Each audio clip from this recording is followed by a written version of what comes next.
नमस्कार, मैं विपुल और आप देख रहे हैं डेमोक्रेसी एक्सप्रेस।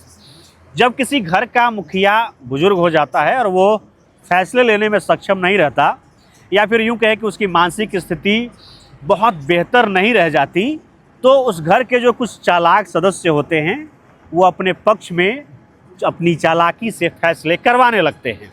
यही स्थिति अभी के वक्त में बिहार सरकार की हो गई है।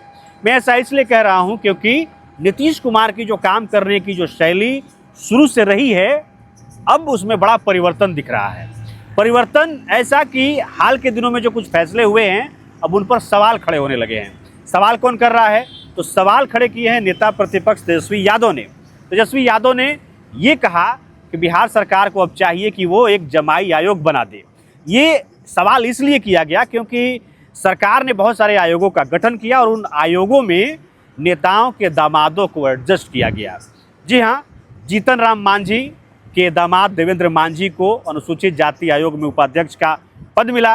रामविलास पासवान के दामाद मृणाल पासवान को अनुसूचित जाति आयोग में अध्यक्ष का पद मिला। अशोक चौधरी के दामाद सायन कुणाल को धार्मिक न्यास बोर्ड में सदस्य नियुक्त किया गया है।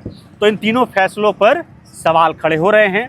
बिहार सरकार के कुछ फैसले और भी हैं जिन पर खूब बात हो रही है। एक ऐसा ही फैसला है कि जो मुख्यमंत्री के मुख्य सलाहकार दीपक कुमार हैं, उनकी पत्नी रश्मि रेखा सिन्हा को महिला आयोग का सदस्य नियुक्त किया गया है, जिसको लेकर के ये बात कही जा रही है कि उनके बारे में जो जानकारी है वो बहुत कुछ छिपाई गई है। जैसे उनके पति के नाम की जगह पिता का नाम दिया गया है और जो उनका जो प्रॉपर एड्रेस है उसकी जगह जस्ट एक पत्राचार का पता दे दिया गया है। मतलब इससे साफ होता है कि इस मामले को छिपाने की कोशिश की गई है। इसके अलावे संजय झा जो जनता दल यूनाइटेड के नेता हैं, उनकी दोनों बेटियों को सुप्रीम कोर्ट के वकीलों के पैनल में रखा गया है। यानी कि अब बिहार सरकार से जुड़े जो तमाम मामले होंगे, कानूनी मामले होंगे, वो सुप्रीम कोर्ट में उनका पक्ष संजय झा की बेटियां रखेंगी। अब ये आरोप लग रहे हैं कि संजय झा की बेटियों को जो जिम्मेदारी दी गई है उसके लिहाज से उनके पास अनुभव नहीं है। तो ये वो तमाम फैसले हैं जिनको लेकर के हम ये कह सकते हैं कि जो सरकार के मुखिया हैं, या तो वो फैसले लेने में सक्षम नहीं है या फिर स्थिति वही हो गई है कि जो घर का मुखिया है वो बुजुर्ग हो गया है, बीमार हो गया है, या मानसिक तौर पर पूरी तरह से स्वस्थ नहीं है। और जो चालाक लोग हैं, उसके आसपास के जो सदस्य हैं उस घर के, वो अपने हिसाब से, अपनी चालाकी से अपने पक्ष में फैसले करवा रहे हैं। अपने बच्चों को, अपने दामादों को, अपने रिश्तेदारों को एडजस्ट करा रहे हैं, अपने लोगों को रोजगार दिलवा रहे हैं।